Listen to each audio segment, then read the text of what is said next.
Assalamualaikum warahmatullahi wabarakatuh. Alhamdulillahi rabbil alamin. Allahumma sholli ala sayyidina Muhammad wa ala ali sayyidina Muhammad.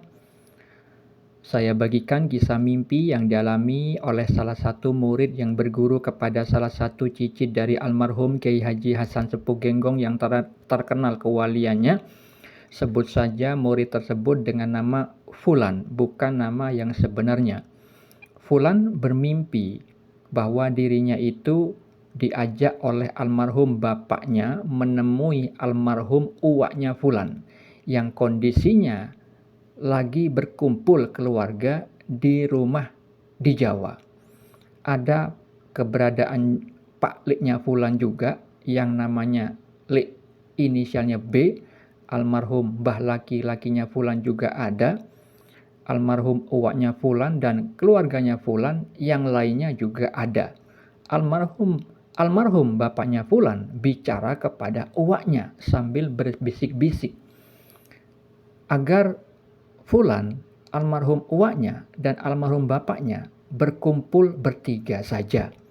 Berkumpul di rumah bekas yang dulu pernah ditinggali di Jawa.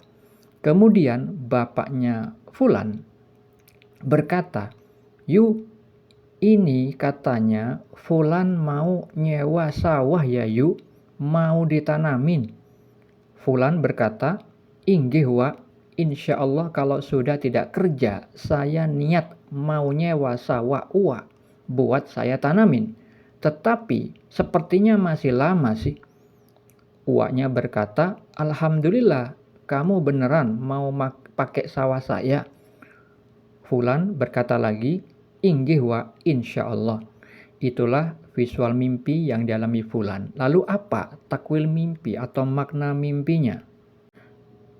Mimpi tersebut adalah petunjuk dari Allah yang perlu ditakwil karena ada simbol-simbol bahasa mimpi yang memiliki makna tersirat. Karena di dalam mimpi tersebut ada percakapan antara orang yang sudah wafat dan orang yang masih hidup. Makanya hal itu memiliki makna tersirat. Petunjuk tersebut mengenai bantuan amal soleh yang ditakdirkan oleh Allah, insya Allah akan dilakukan oleh Fulan yang masih hidup kepada almarhum uwaknya. Almarhum uwaknya itu perlu amal soleh. Dari sudut pandang Allah, perlu tambahan amal soleh. Karena almarhum uwaknya sudah meninggal, maka insya Allah Allah akan mentakdirkan bahwa Fulanlah yang akan menjadi sarana bagi Allah untuk menggerakkan supaya Fulan itu melakukan amal soleh untuk almarhum uwaknya. Jadi simbol sawah yang akan disewa, sawah akan disewa berarti sawah itu awalnya tidak ada tanaman, gersang. Nah itu mengenai keadaan almarhum uwaknya yang perlu tambahan tanaman. Tanaman itu perlu aktivitas menanam yang itu memiliki makna tersirat tentang amal soleh yang diperlukan dari Fulan sebagai keluarga yang masih hidup, yang masih ada peluang untuk beramal soleh. Tetapi di dalam mimpi itu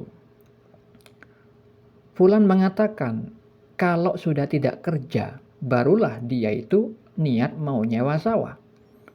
Nah itu memiliki makna tersirat bahwa Fulan akan ditakdirkan oleh Allah beramal soleh yang diatasnamakan untuk almarhum uwaknya akan terjadi di saat beliau itu sudah mencapai makom kewalian dan sudah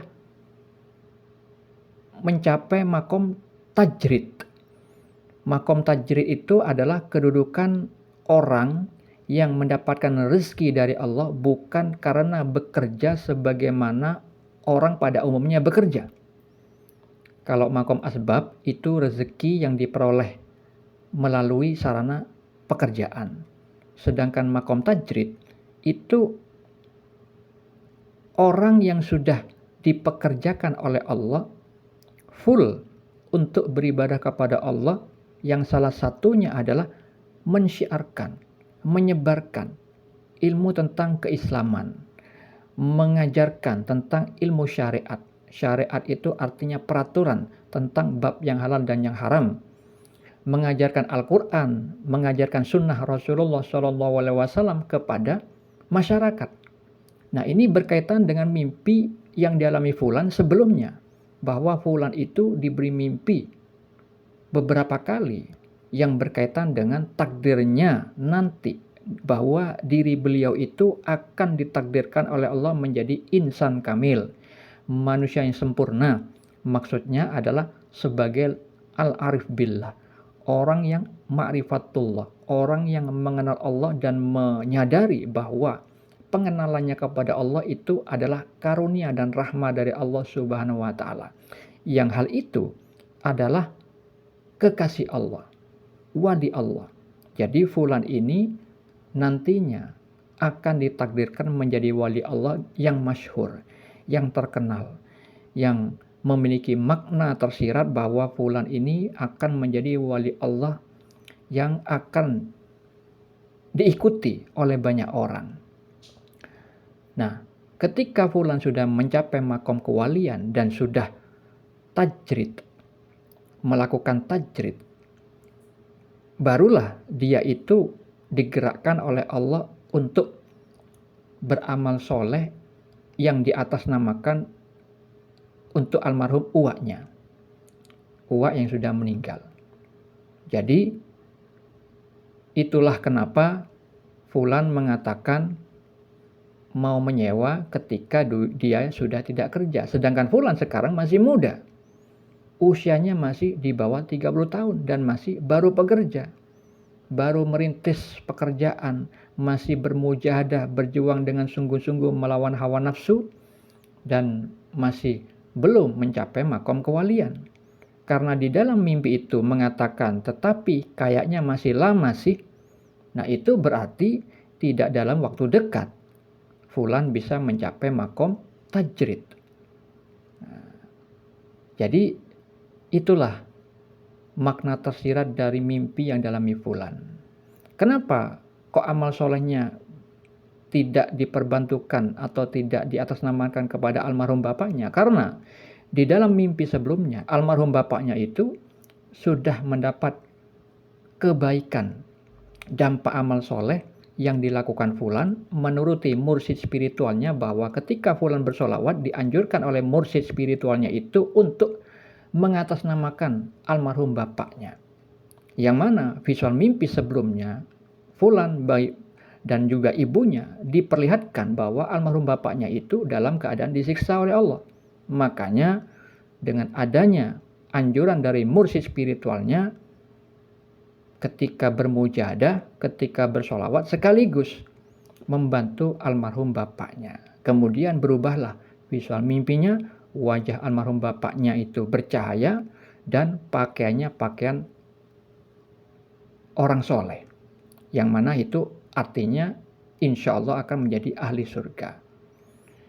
Saudara-saudariku yang dirahmati Allah, perlu diketahui bagi yang belum percaya kepada mimpi, mimpi itu adalah bagian dari syariat Islam. Mimpi adalah salah satu hal yang diatur di dalam syariat Islam. Karena mimpi itu ada 3 macam. Disabdakan Nabi Muhammad SAW di dalam hadis riwayat Muslim. Mimpi ada 3. Mimpi baik yang merupakan kabar gembira, itu datangnya dari Allah.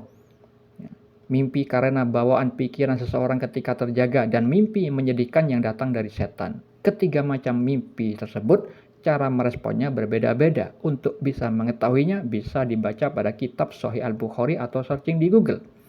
Dan mengenai mimpi, dalil yang lainnya bisa dibaca pada deskripsi di video ini.